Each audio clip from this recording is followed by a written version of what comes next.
একটি মেয়ে গল্প লিখতে খুব পছন্দ করত। তার গল্পের নায়ক ছিল তার কলেজের এক ছেলে, যার নাম বায়জিৎ। বায়জিৎ ছিল কলেজের সব মেয়েদের ক্রাশ, তাই অন্যদের মতো এই মেয়েটিও তাকে পছন্দ করত। তাছাড়া সে তার গল্পের একজন ভিলেন চরিত্রও তৈরি করেছিল, যার একটি পোষা প্রাণী ছিল, যে সবসময় ভিলেনের সঙ্গেই থাকতো। আর এই গল্পের নায়িকা হিসেবে মেয়েটি নিজেকেই কল্পনা করছিল।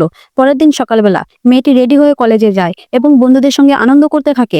অন্যদিকে আমরা দেখি ভিলেন কিভাবে যেন গল্পের ভিতর থেকে বাস্তবে বেরিয়ে এসেছে। সে নিজেকে দেখে কিছুই বুঝতে পারছিল না, সে কে আর এখানে কিভাবে এলো। ঠিক তখনই কলেজের একটি মেয়ে অসুস্থ হয়ে পড়ে, আর আশ্চর্যজনক বিষয় হলো সেই ভিলেনটি মেয়েটিকে হাসপাতালে নিয়ে যায়। মেয়েটি এই দৃশ্য দেখে অবাক হয়ে ভাবে, এই ছেলে আবার কে, কিভাবে বেরিয়ে এলো গল্প থেকে।